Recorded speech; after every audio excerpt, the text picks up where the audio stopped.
자, 오늘은 말이죠. 저희가 원치 않게 비뇨의학과적인 좀 얘기를 할 수밖에 없습니다. 그 내용이 저희가 이제 지난주에도 이 내용을 알고는 있었는데 피해자인 남현희 씨의 얘기가 직접 나오지 않은 상황에서 이렇게 전해드릴 수가 없었는데 오늘 남현희 씨가 본인 입으로 직접 라디오에 나와서 자기의 입장을 밝혔습니다. 전청조가 어떻게 본인에게 다가왔는지 그것부터 들어보시죠. 시한부라고 6개월밖에 못 산다고 했고요. 호흡곤란도 저한테 자주 보여줬고 그리고 피 토하는 거를 저한테 또 보여줬어요. 병원 가자고 했는데 또 병원은 안 가요. 네, 안쓰럽고 불쌍하고 안타깝고 뭐 이런 게 좀 복합적으로 들었었어요. 보통 우리가 막장 드라마 보면 시한부는 꼭 나오잖아요. 예. 여기도 나옵니다. 예, 시한부 얘기가 오늘 처음 나왔는데요. 일단 전청조 씨는 남현희 씨한테 펜싱 배우고 싶다면서 접근을 했습니다. 그런데 오늘 남현희 씨가 밝힌 사실에 따르면 이 첫 만남 당시에 자신을 28살 여자라고 분명히 소개를 했다는 겁니다. 그런데 그렇게 펜싱 수업을 하는 동안 이 전 씨가 남 씨 주변 지인들한테 굉장히 잘했다고 합니다. 남 씨는 그게 미안해서 나는 뭘 해줘야 하냐 이렇게 물었는데 전 씨는 가족 같은 친구가 돼달라 이렇게 했다는데요. 그러면서 본인이 6개월 남은 시한부라고 털어놓은 걸로 전해졌습니다. 남현희 씨는 그때도 의심이 들긴 했는데 아픈 사람 의심하는 건 안 좋은 것 같아서 시간 지나면서 지켜보면 진짜 사기꾼이면 뭐가 보이겠지 이렇게 생각을 했다는 겁니다. 또 남 씨가 자신의 SNS에 이 전청조 씨로부터 받은 선물들을 자랑하는 것에 대해서는 받고 나서 게시글을 올리지 않으면 전청조 씨가 왜 사줬는데 자랑 안 하냐 올리지 않냐 라면서 서운해했다는 겁니다. 받은 것들을 돌려주고 싶었던 것뿐이고 저는 욕심이 없었다 이렇게 밝혔습니다. 자, 제일 궁금한 게 전청조의 성별에 대해서 남현희 씨가 알고 있었느냐 아니면 모르고 당했느냐. 자, 그 부분에 대해서도 오늘 얘기했죠. 네, 그러니까 처음에 여자로 만났다가 그리고 이제 둘이 누워 있는 과정에서 전청조가 성관계를 시도를 했다고 해요. 근데 그때 분명히 남성이었고 그리고 본인이 당황해 하니까 남현희 씨가 그거는 내가 사실 성전환 수술을 했다. 이런 얘기를 했다고 합니다. 그래서 성전환한 남성이다라고 얘기를 했다고 하고요. 이제 그 당시에는 이제 어쨌건 뭐 전청조가 선택을 한 거니까 뭐 더 그 당시에는 깊은 관계를 바란 것도 아니어서 그냥 친구로서 존중해주고 싶은 마음이 컸었다. 근데 여기서 좀 이상해요. 특히 뭐 수술을 한 신체 부위를 보면 본인 스스로가 좀 무서워질 것 같아서 또 정작 보지는 못했다. 근데 사실 현실적으로 전청조가 출소하고 얼마 지나지 않아서 만난 것으로 지금 현재까지 나오고 있는데 그럼 그게 과연 성전환 수술이라는 것을 할 수 있는 시간 여유는 있었던 것인지 뭐 여러 가지 의문이 드는 건 사실입니다. 보통 성전환 수술을 할 때는 호르몬 이렇게 치료부터 상당히 장기간 그 과정을 거쳐야 한단 말이죠. 방금 백 변호사님 말씀하신 것처럼 이게 그렇게 단기간에 나 오늘 태국 가서 해야지 한다고 할 수 있는 그런 수술이 아닙니다. 자, 그럼 첫 번째 사건 체크포인트 짚어보죠. 이식 주장 믿었다입니다. 이건 또 무슨 얘기일까요? 남현희 씨 얘기 계속 들어보시죠. 피호텔의 혼외자라고 했으니까 근데 그 피호텔에 뭐 딸도 있고 아들도 있는데 막내 아들이 또 있는데 숨겨진 아들이 또 있다? 네, 노출이 안 된 아들이 있는데 태어날 때부터 좀 정상적이지 않아서 본인에게 그거를 이식을 시켜줬다고 했어요. 제 얼굴과 이름이 필요했던 것 같고요. 그거를 이용해서 제 주변 사람들을 타겟으로 삼았던 것 같아요. 그러니까 본인은 믿었다라고 저렇게 얘기를 하네요, 소장님. 네, 그렇습니다. 이제 저렇게 본인이 이제 안타까워하면서 주장을 하니까 이제 믿었다는 것인데 사실 아주 객관적으로 합리적인 눈으로 봤을 때 좀 이해가 되지 않죠. 어떤 집에서 좀 아픈 아들이 있다고 해서 그 아들의 신체의 일부를 다른 혼외자에게 이식을 합니까? 지금 여기서 얘기하는 게 고환 이식인데요. 그 고환 이식은 사실 이 비뇨기과 의사들은 의학적으로 불가능하다라고 얘기를 합니다. 근데 남현희 씨는 그거를 믿었다는 거죠. 그래서 임신이 가능한 줄 알았다. 보통 상식으로는 불가능하지만 워낙에 돈이 많은 대기업이니까 대기업에서는 어떤 가능성이 있지 않았을까라고 본인은 이제 생각했다라는 의미 같아요. 그래서 본인이 이제 임신 테스트기를 해보려고 했는데 이 정춘조가 아니 임신 테스트기를 너는 얼굴이 알려져 있으니까 약국에 가지 말아라 그러면서 이제 본인이 이만큼을 사다 줘서 그걸 테스트했고 산부인과도 가고 싶었지만 얼굴이 알려진 상태에서 산부인과 가는 게 부담스러웠다라는 얘기입니다.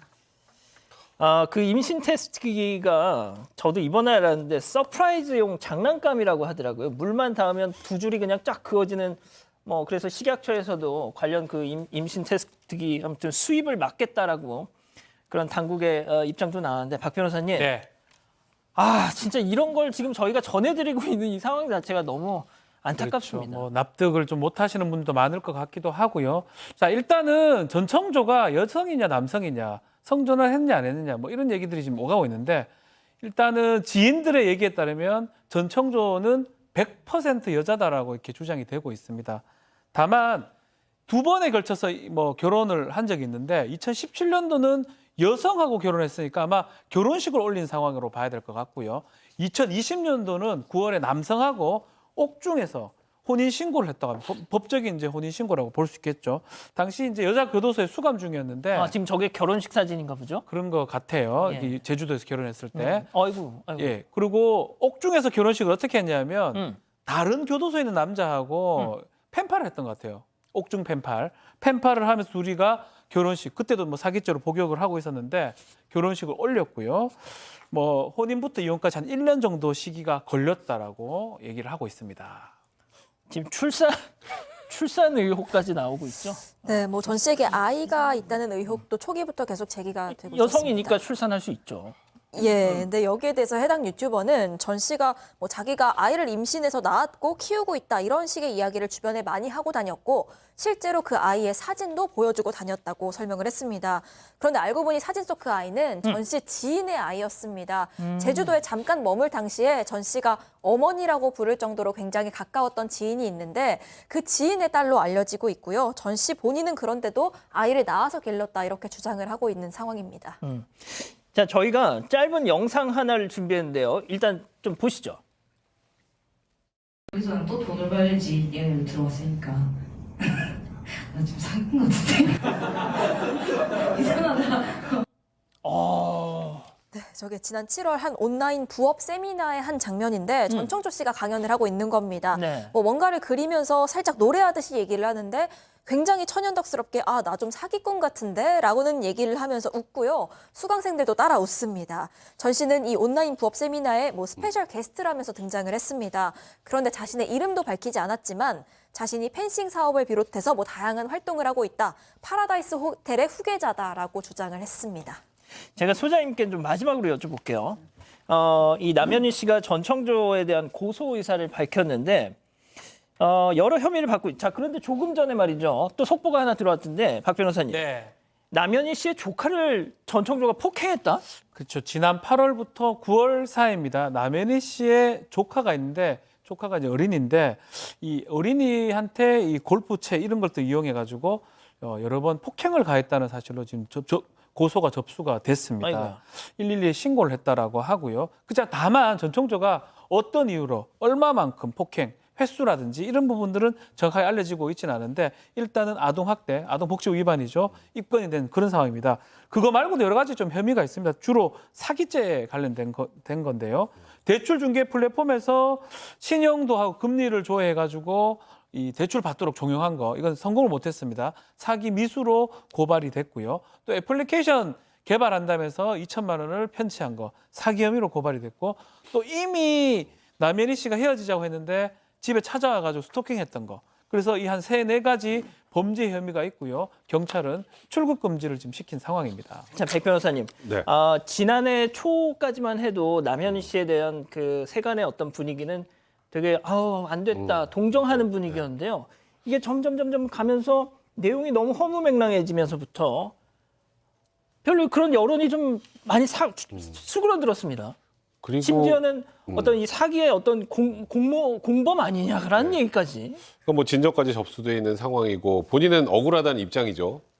근데 지금 저희가 말을 하면서도 너무 허무맹랑한 내용들이 많이 나와서 사실 좀 말하면서도 제가 좀 헛웃음이 나올 정도의 상황이긴 한데 근데 여기서 꼭 짚고 넘어가야 될 게 있습니다. 그러니까 사실 뭐 진짜 사기 범죄 공범이 아니라고 주장을 하시고 저도 또 아까 조카가 또 폭행당하기도 하고 친척들도 피해를 입었다고 하니 피해자일 수 있겠다, 피해자일 가능성이 많겠다는 생각은 분명히 듭니다. 하지만 이게 남현희 씨가 그동안에 SNS에 올렸던 내용들을 한번 생각해 보면 3억이 넘는 고가의 외제차, 그다음에 또 명품백, 그다음에 하루 숙박에 1,200만 원이나 되는 우리 풀빌라 이런 사진들 다 본인이 SNS에 올린 거거든요.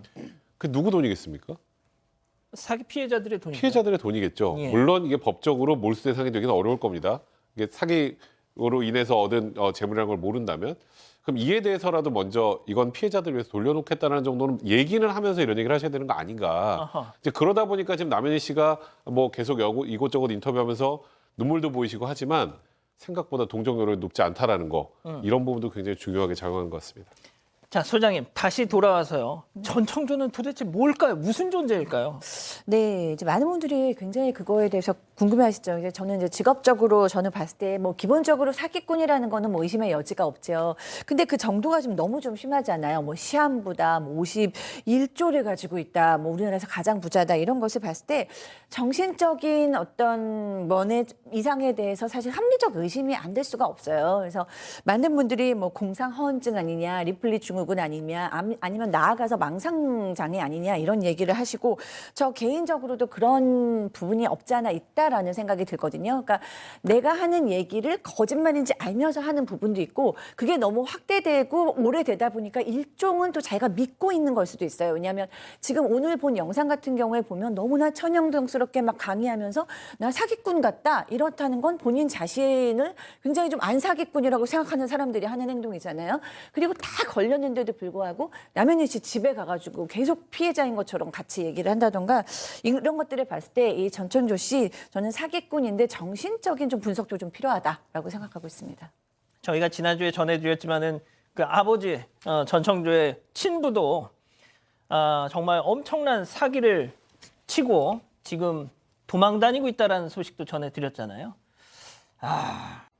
가족 여러분, 잊지 마시고 구독과 좋아요 알림 설정 여기.